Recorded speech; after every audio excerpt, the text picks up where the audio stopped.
Welcome back to the Lions Roar podcast. I'm so excited to sit down with one of my best friends, but also the Penn State Female Athlete of the Year. I'm here with... Hi, I'm Bridget Nemeth. I'm a sophomore pitcher on the softball team, and I'm from Glendora, California.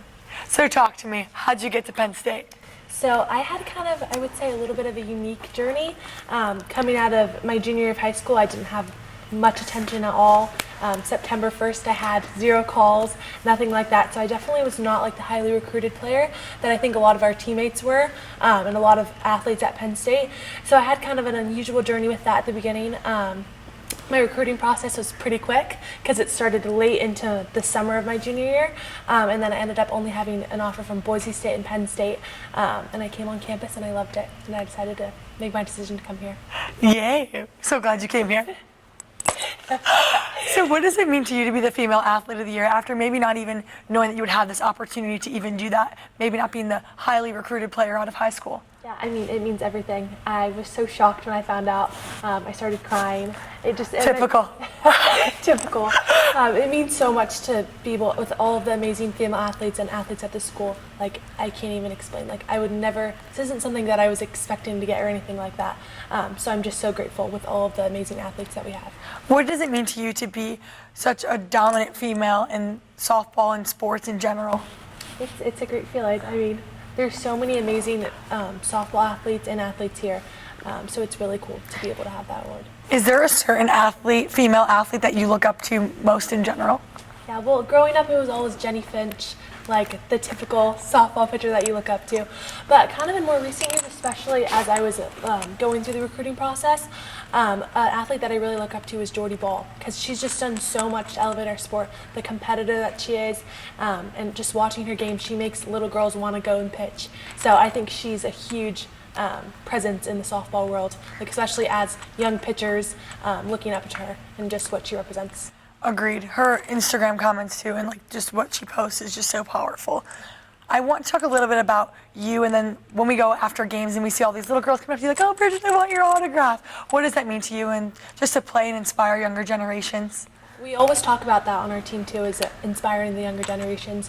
So to just see, like you talk about it, but to see it in action, and to think about all these years ago, I was this little girl going to the games and watching all these athletes and looking up to them and hoping that one day I could be where they are.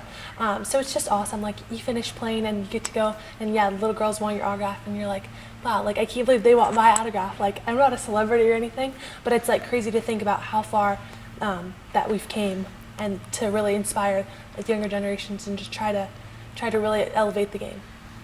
Talk to me a little bit about elevating the game and what that looks like and maybe can look like in upcoming years. Yeah, I mean, our program's come so far from what it was before. So I think elevating just the game of softball in general, but elevating Penn State softball, because we've came so far, and we had an amazing year last year. So we're excited to see what else we can do. You guys had an amazing year. I was lucky to be a part of that too. Year. You were a big part of that. How were you able to be such a top contributor at such a young age? Yeah, I mean, it's definitely coming in. It's nerve-wracking to be a freshman, coming into a Power 5 program. You don't know what's going to happen. You're still trying to find your place. But I'm just so grateful. We're so grateful to have such an amazing program, and like the girls make it such a home. So like, it's hard coming in as a freshman, but I felt so at home. And then when you're comfortable on a team, you truly can see that in the way you play. So I think we have amazing coaches, and it's easy to perform at a place that you're happy at, surrounded by people who love you and you love them. You just said a place that you're happy at. What's your favorite part about Penn State? My favorite part of Penn State is just the culture. Like, you want to go to a school, it's so awesome that we have the opportunity to play a sport at such an awesome school, but you want to go to school that you just want to go to.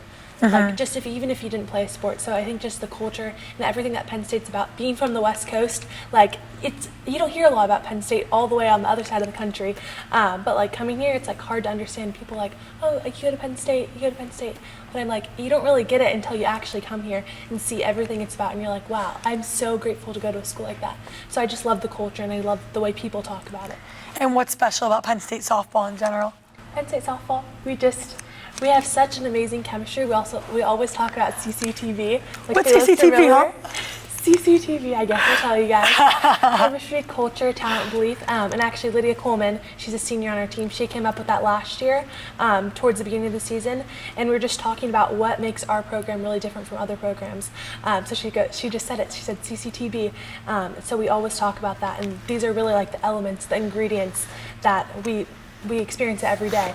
And that's what really leads to being a great team. So I love those girls. There's so much generalization around women's sports and like, oh, there's so much drama within girls. Girls are drama, girls are drama. I think I can speak for our team on this, but I want you to just tell them a little bit about like what's so different about the culture at Penn State softball and like how does that really influence like your happiness here and like how you guys really perform on the field. Yeah, I mean, like you're saying, with people think girls are drama. Always. But they always say that. But I think within our team, we always make a point of like saying, if you have something to say, just say it. And we're all so close. And on a team, you spend so much time with each other. So like, there's going to be disagreements. Like we're like sisters. How you fight with your sisters. So I think we do such a good job of like really remembering, even in hard times, in good times, like we're family. And I think we really do good on falling back on that and just understanding like things are going to happen, but yeah. Doing what you did last year and performing as well as you did, your team obviously looks up to you and you're a leader whether you know it or not. What does that look like to you and how does your leadership influence your teammates? Yeah, I feel like I'm more of like a lead by example person.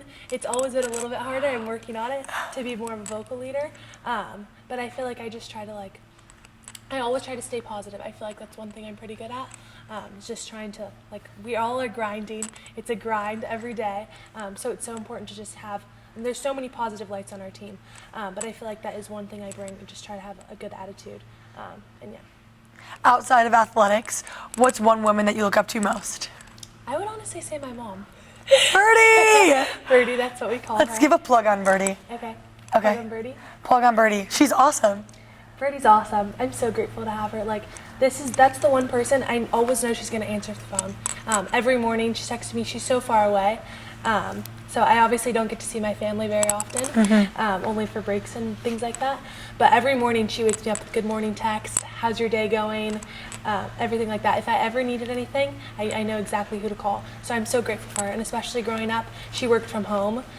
So she was just always there to take us to school, anything like that. I'd be like, Mom, I forgot my binder. Can you come bring it? And she would come bring it. I really look up to her and everything. In your family, 2 older sisters, you're the youngest. What is that? What is that like? I would say I get a little bit babied, to be completely honest. A little bit.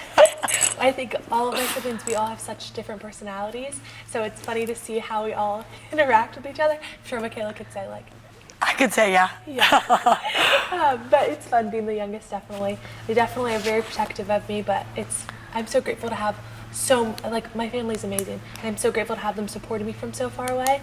But also, like, if I ever need anyone to tell me the truth, they're there too. So we're all so close. So it's definitely hard being far away from them. But from good old Glendora, California, coming all the way out to State College, Pennsylvania, what has that been like? It's definitely been an adjustment period, but I honestly would never have thought I would have ended up on the East Coast, but I'm a fan of it, and I'm getting used to it. So weather's a little bit different, getting used to the snow. Snow angels? I have made snow angels last year. I did. Great experience. So you're gonna drive in the snow, probably? I don't think I should be trusted with the car in the snow. Yeah, maybe not. Yeah. Not yet? Not yet. Eventually. Talk a little bit about your 2 sisters. I think the dynamic you guys have is so cool. And then Jake, of course. Yeah. What is that like, the sibling dynamic? Yeah, I mean, growing up, so competitive, so that was awesome to have. They all played Still so competitive. Still so competitive. They're since retired. I'm the only one still in college. But so much fun growing up. Again, like we were all so close. We would play family wiffle ball games in the backyard. Like even now I come home, my sisters are retired. Neither of them were catchers. But whenever I need anyone to catch a bullpen, they'll fight. They'll be like, no, I want to catch it. No, I want to catch it. So I'm just so grateful to have them. They're so supportive in everything. And I would do anything for them. They would do anything for me. I know we always talk about like your dad and the relationship he has with you in softball and how you guys have always kind of been brought closer together because of it. What did that look like growing up and how does he still support you? My dad is the best. Growing up, he was kind of the one who took me to most of my softball games because my mom would kind of do stuff with my sisters. And my dad has his own business, so it was just easier for him to travel and take time off of work. So he would come to all of my games. I was just telling someone about this the other day, but I could count on 2 fingers probably the amount of times that they missed one of my games, my dad or my mom. But me and my dad definitely have become so close. He was always the one who would take me to all my games. After a game, good or bad game, he'd be like, should we go get ice cream? Like, no matter what. It doesn't matter if I went 10 for 10 or I went 0 for 10. Like, I'm just so grateful to have him because he had never made softball feel like a chore, which I'm so grateful for because parents can be competitive in sports. So he's the reason that I play. I'm so grateful to have had him. What was it like for him coming on your visits and kind of just seeing your dreams prosper and come true? Yeah. It was really cool. I'm so glad I had him and my whole family by my side because they really are the reason that I'm able to do what I'm doing. So it was just awesome to have him come along with. And like my family, their opinions have so much weight. So obviously I want to hear what they have to say about that stuff. Before coming into college, you had this transition period where you're like, maybe I'm not going to play college sports anymore. Something flipped. What was it? And now you're the female athlete of the year here at Penn State, a Big Ten Power 5 school. What changed? Well, I switched teams actually going into my senior year of high school. So that was just exactly what I needed to switch teams, get a fresh start. I ended up joining a new team with an amazing coach. So that completely changed my confidence and really instilled in me like I could do it. Like I can play in college. So it was really hard going from not being recruited at all, and then I started getting a little bit of looks on this new team, and it really just put back in that like I could do this. And then once I got my first offer from there, I was like, my dream is actually going to come true because it was really hard, honestly, growing up. You go your whole life waiting for September 1st of your junior year, you're like waiting to get the call, and that never came for me. So it was hard coming to terms with that, and then I was like, am I going to play in college? Like I've dreamed this my whole life. You work so hard every day, like we all do. And then I was like, I don't know if I'm going to be able to do it. So then changing my team was really what I needed. And then from there, I just ended up here. Be the female athlete of the year. You are coached by 4 females, and then your director of ops is also a female. Shout out Haley. What does that mean to you, and just all around, like just female athletics in general? I actually never had a female coach before coming to college, so it's kind of ironic. Like all through travel ball, only male coaches. So it's kind of ironic that we have a whole staff of females, but it's so awesome to see every day so many powerful women around us. And I think it's really important. Like they're amazing role models for us, and we see the impact that they have on our lives, and like they just set such a great example. So it's really powerful to be coached by all females who have went through what we've gone through because they all played in college too. So it's really cool to see like they're who we want to be. So it's awesome to have that around us. Exactly, and they care about us so much as people as well. I want to talk a little bit about your confidence and like this switch was exactly what I needed. How were you able to maintain such a great level of confidence? Because you don't do what you do unless you have that amount of confidence. What changed and why is your confidence so strong? I definitely was not like that before. I can say that with 100% fact. I remember the exact conversation because this was my junior year too, like right after I switched to this new team, gone through a period where I was just not playing well. Like I was just not doing good. I'd come home from practice and just be like what's going on? Like this isn't how I should be playing. So I actually called my coach, and it was my pitching. Like I was just not pitching well because I used to pitch and hit, which I haven't been doing as much hitting here, but in travel ball. I called my coach and I was like, I think I should quit pitching. Like, I don't think I'm good enough to play in college. Like, I want to have my best shot. Like, do you honestly think I could pitch in college? Like, if I just need to hit, that's what I want to do. And he goes, are you crazy? Like, that's what he said. He was like, are you crazy? You're not quitting pitching. And then just that, he goes, you're a good pitcher. And I think we talked for probably 30 minutes. And it's like, it was just an amazing feeling to have someone that really trusts in you, and it just took one person. Like it's just one person that it takes to really instill confidence back in you. So I'm so grateful for my travel coach because I know I wouldn't be where I'm at now without him. So confidence, you can't have a great player without confidence. All great players have confidence. So I think just having coaches that can give that to you, and then from there it's like, I can do this, and then it's the self-confidence. So powerful to have him as an influence in my life, and I wouldn't be here without him. Yeah. During the 2024 season, you racked up so many different awards, one including being the Big Ten Freshman of the Year. How were you able to maintain a level head and continue to perform at a high level?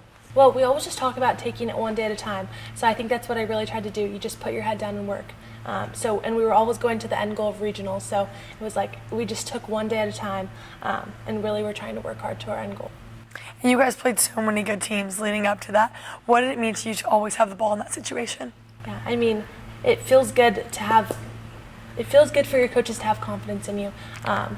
So at that point, I was just like, and towards the end of the season, teams see you so much and we do so much film and are so scouted that it's like at that point, you let the defense work, and we had such a great defense, so I always felt they had my back and I had theirs. When you go back home to California, and you kind of have a name around there now, like people know who you are, what is it like to be there? Yeah, it's definitely cool going back home. Like sometimes just seeing people from high school. But yeah, it's just crazy, like even just wearing a Penn State shirt in California, like people get to talking, they're like, oh, Penn State. Like, so it's really cool to have that. And just, it's cool to have my home here, but it's also really fun to go back home and get to see everyone. And yeah. The power of influence is so strong. What's one piece of advice you would give to a young female athlete? I would say just keep working hard. It's so valuable now that we have the platform to be able to show our skills and perform. We always talk about in our team too, playing for those who came before us. So it's so awesome that now young female athletes have people to look up to. Like even when I was younger, looking up to people like Jenny Finch. So I would just say like, look to those who are playing, and then just picture yourself doing what you want to do. And this is going to be released on National Women in Sports Day. What does that mean to you to be the premiere of this package? It feels great. I'm really grateful to be able to represent just a small part of female athletes. So sweet. Okay, my last question for you. What's one student athlete you'd like to see on this podcast, somebody that's not on our team, and what would you like them to talk about? I think I would like to see Jocelyn Nathan. Is that how you say your name? Yeah, on women's volleyball. Yes, I think I'd like to see Jocelyn Nathan from women's volleyball. I think she has a great story, and she's one of our good friends. Okay. What do you want Joss to talk about? Yeah, I mean, I think she's one of our good friends, so it's awesome to see her playing now and doing so well, especially with the run that the women's volleyball team is having. So I'd love to see her on here and talk about that. Yay, I'm excited to tell her to come on here. Hopefully she comes on. We'll give her a good plug. Convince her. Okay, we'll convince her. Thanks for being on here, Bridge. Thanks, Nick. Peace.